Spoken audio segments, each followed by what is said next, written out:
Welcome to our latest research podcast. I'm Andrea Forskett, Corporate Communications for the Americas at Nomura, and I'm delighted to have Mark Domes here with me today. Mark is a senior economist at Nomura based in Washington, D.C. and New York, and is responsible for assessing US macroeconomic trends, federal government policy, and Federal Reserve policy. Today, Mark is going to give us an update on measuring the labour market turnover and dynamism. So Mark, your research team has written a lot about the decline in business dynamism and the negative implications for the economy and interest rates. Can you provide a brief overview of what you mean? Sure, Andrea. U.S. economy is comprised of millions of firms and over 150 million workers. And when you peer into that universe, you see constant change. You see people moving between companies. You see new firms emerging, and you see old firms declining. And that just isn't a story that is in the tech industry, for instance. This is a story you see across all industries and over time. In fact, the U.S. economy has always been known for having a very dynamic economy, one that's very flexible and competitive, and one that constantly evolves. However, over the past several decades, something surprising has been happening. Our economy has lost some of that dynamism. We've become more stagnant, more sclerotic. And that's really important.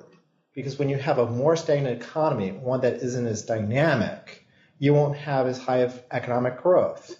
You won't have as high productivity growth or growth in wages. Interest rates will be lower.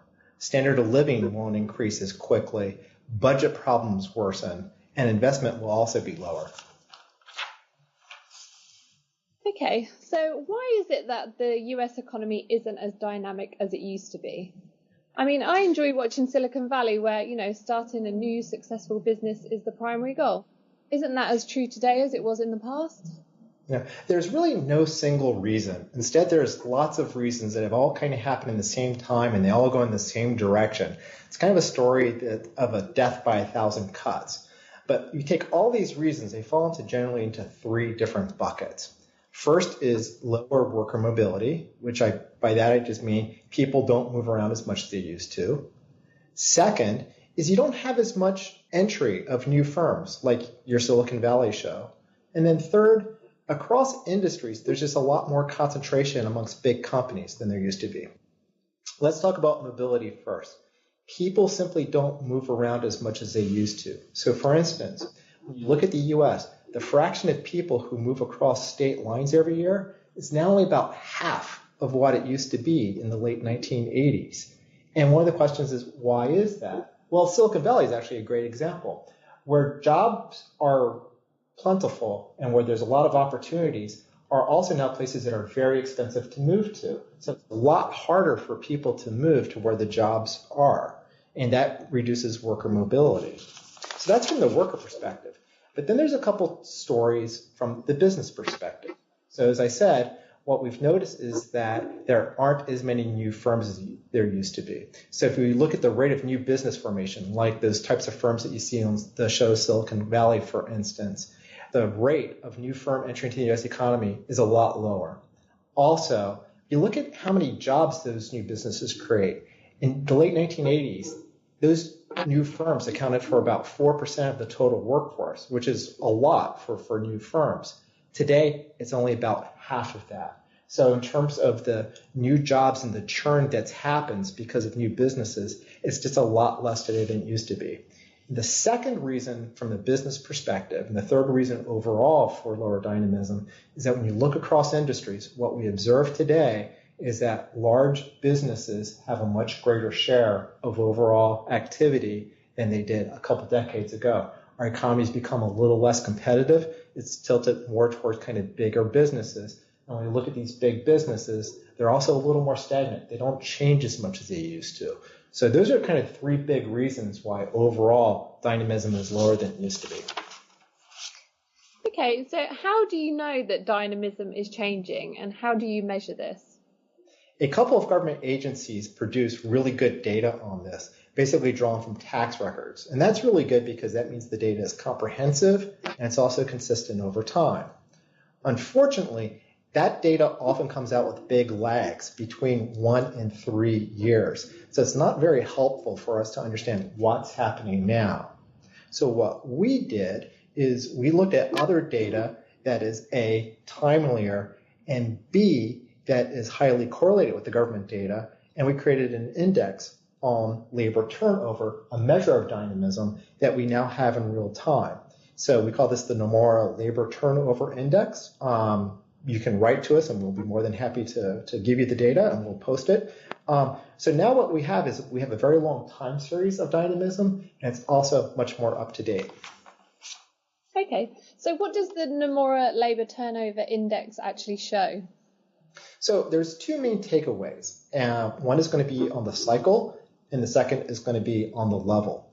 For the cycle, I mean that dynamism is procyclical. That is, when the economy improves, dynamism goes up. When the economy goes down, dynamism falls.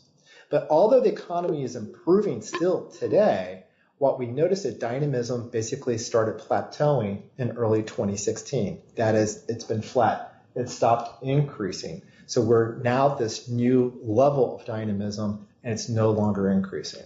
And that level where we've plateaued, that level argument is a little disturbing because it's basically about 20% lower than it was in 2000. It's about 10% lower than it was in 2005, and those were the two previous peaks.